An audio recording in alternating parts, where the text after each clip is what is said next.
అప్పుడు నామినేషన్ వేసిన అప్పుడు నా ఫ్యామిలీ బ్యాక్గ్రౌండ్ అందరికీ తెలుసు. అది అట్లనే పెద్దగా ఉద్యమం అయితే మా కాంగ్రెస్ కూడా ఎక్కడెక్కడ ఏం చేస్తుందో అన్న ఇంటెన్షన్‌తోన నన్ను ఇంత ఇబ్బందికి పెట్టి ఇంతగానం టార్చర్ చేసిర్రు. మామూలు టార్చర్ కాదన్న. ఎగ్జాంపుల్ మీరు చూసుకోండి. మీ ఇంట్లో ప్రతి ఒక్కరింట్లో ఆడపిల్ల ఉంటది. మన ఆడపిల్లలు ఎవరైనా ఇన్‌స్టాగ్రామ్‌లో గానీ, యూట్యూబ్‌లో గానీ బ్యాడ్ కామెంట్ పెడితే మనం చూసినాం అనుకో ఏమంటాం, చెల్లి అది తీసేయి లేకపోతే ఇన్‌స్టాగ్రామ్ ప్రైవేట్‌లో పెట్టుకో అని చెప్తాం. సరే నేను స్టార్టింగ్ నుంచి ఇన్‌స్టా గానీ, యూట్యూబ్ కానీ పబ్లిక్‌లోనే ఉంది. ఎందుకంటే నేను అప్పటినుంచేనే చూడండి ఏదైనా ఇష్యూ జరిగినా బస్సులో మా ఊరికి బస్ లేదని చెప్పేసి నేనైతే ఇప్పుడు కొత్తగా మాట్లాడట్లేదు కదా. బీఆర్ఎస్ గవర్నమెంట్ ఉన్నప్పటి నుంచి ఊరికి బస్ లేదని చెప్పి అది వీడియో చేసిన, జాబ్స్ లేవని వీడియో చేసిన, రోడ్లు చాలా వీడియో చేసిన. ఈ కాంగ్రెస్ అప్పుడు కూడా బీఆర్ఎస్ గవర్నమెంట్ ఓకే ఒక్క కేసు పెట్టింది. దానివల్ల నేను ఇంత అయిపోయింది. అది కేసు పెట్టింది, నా టార్చర్ నేను అనుభవించిన, అది అయిపోయింది. కానీ ఈ కాంగ్రెస్ గవర్నమెంట్ ఏంటంటే బాగా టార్చర్ చేస్తుంది మనుషుల్ని, మానసికంగా హింసించి చావనన్న చావాలా, లేకపోతే మొత్తం సోషల్ మీడియాకి దూరం అయిపోయి వాళ్ళ గురించి మాట్లాడొద్దు. ఒక్క వీడియో ఏదన్నా మాట్లాడాలి అని మనసుకి ఇట్లా అనిపిస్తుంది అన్న, ఊకుండా బుద్ధి కాదు నాకు. నేను ఏదైనా సరే అంత రఫ్గా మాట్లాడే రకం. నేను ఊర్లో ఏదన్నా అన్యాయం అయితే కూడా ఏంటి అని ఎదురించే రకాన్ని ఒక ఇట్లా పడేసిరు మొత్తానికి నన్ను. ఒకటే చెప్తున్నా,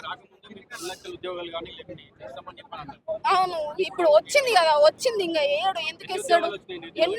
ఎన్ని రాలేవు, ఎన్ని వచ్చినాయి. అదేది వైద్య శాఖలో 5,000 చిల్లర వేసిండు. రేణికు అది ఇంకో 400 చిల్లర వేసిండు. ఏం వేసిండు జాబ్లు, గత ప్రభుత్వం వేసిన జాబ్స్ అన్ని నా అకౌంట్లో వేసుకొని ఇన్ని వేసినా, లేకపోతే నా తలకాయ తీసుకొని పక్కకు పెట్టుకుంటా. ఇంకా 10 సంవత్సరాలు ఏలాలని ఉంది. ఎందుకంటే మంచి ఏసీ కార్లు ఉన్నాయి, ఫామ్ హౌస్లు ఉన్నాయి, కొంచెం మంచిగా ఉండాలి కదా. ఎవరైనా బయట గట్టిగా మాట్లాడతా మీ దగ్గర, అది ఎవరో ఈడ ఒక ముసలామె మాట్లాడింది పింఛన్ లేదు ఏం లేదని. ముసలోళ్ళ పైన కూడా కేసులు పెడతారా అన్న? పాపం వాళ్ళకి ఏం తెలుసు, ఏడ తిరుగుతారు. ఎంత చెత్త పరిపాలన అంటే కాంగ్రెస్ ది, అంత చెత్త పరిపాలన. వేస్ట్ అన్న ఈ కాంగ్రెస్ గవర్నమెంట్. అనవసరంగా నిరుద్యోగులందరూ ఇల్లు పోయి పేరెంట్స్ ని అడుక్కొని ఓట్లేపించి ఇంత చేసింది కదా. బాగా బుద్ధి చెప్పిండు మన రేవంత్ రెడ్డి సార్. బాగా ఏం చేయని కన్నా జాబ్స్ కావాలి కదా. ఏం చేస్తే ఏంది, ఫస్ట్ జాబ్స్ కావాలి కదా. ఓకే స్పోర్ట్స్ లో ఇంట్రెస్ట్ ఉన్నాను, అది ఓకే, అది ఒక్కటి చేస్తే కరెక్ట్ కాదు కదా. ఇక్కడ నోటిఫికేషన్స్ కూడా వేయాలి కదా. ఇప్పుడు ఫ్రీ బస్ పెట్టినాం, ఫ్రీ బస్ వల్ల చాలా మంది లాభం పొందుతారు. నువ్వు జాబ్స్ చేసే తల్లిదండ్రులకి కానీ పెన్నం పిల్లలకు కానీ ఈ గవర్నమెంట్ జాబ్లో వచ్చే జీతంతో బస్ ఛార్జీలు ఇయ్యలేనంత దిక్కుమాల పరిస్థితిలో ఉంటారా. ఫ్రీ బస్ పెట్టినాం.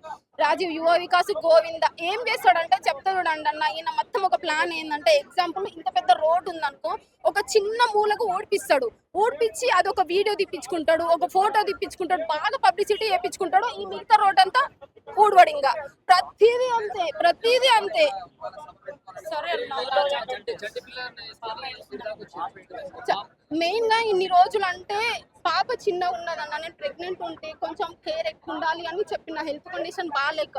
సో ఇంకా ఆగలేను. మొన్న దిల్సుఖ్ నగర్ లో ఉన్నప్పుడు కూడా ధర్నాకు వెళ్ళిన. సో అక్కడ అందరిని ముందస్తు అరెస్ట్ చేయడం వల్ల ఓకే అట్లా అయిపోయింది. ఇక మళ్ళీ ఈ రోజన్నా వద్దామని చెప్పేసి వచ్చిన. ఒకటే చెప్తున్నా కాంగ్రెస్ గవర్నమెంట్ కి, నిరుద్యోగులను పట్టించుకోండి. ఆ రైతులు ధాన్యాలు కొనక అక్కడ మా ఊరికి రా నేను చూపిస్తా. మా ఊరు ఒకటే కాదు, ఏడ పెత్తూరు నుంచి మొదలు పెడితే తెలకపల్లి వరకు ట్రాక్టర్లు లైన్ గా, నేను కావాలంటే వీడియో కూడా పెడితే మీరు చూడండి.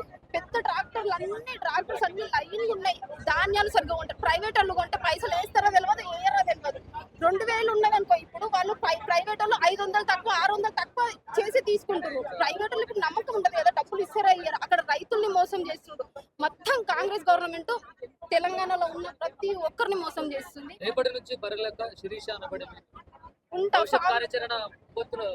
లేస్తున్నాంగా ఈ రోజు నుంచే ఫిక్స్ అయ్యే వచ్చిన. ఏమన్నా చెయ్యి, సావనన్నా వస్తే ఏమన్నా చేస్తే నోటిఫికేషన్ వచ్చిన దగ్గర పోరాడతా అని చెప్పేసి గట్టిగా ధైర్యం చేసుకొని నన్ను నేను కుదిరించుకొని, మా హస్బెండ్ కూడా పో నువ్వు ఇట్లా భయపడి ఉంటే కాదు, ఏమన్నా అవుతుంది పో చెప్పిండు, వచ్చేసినాయి.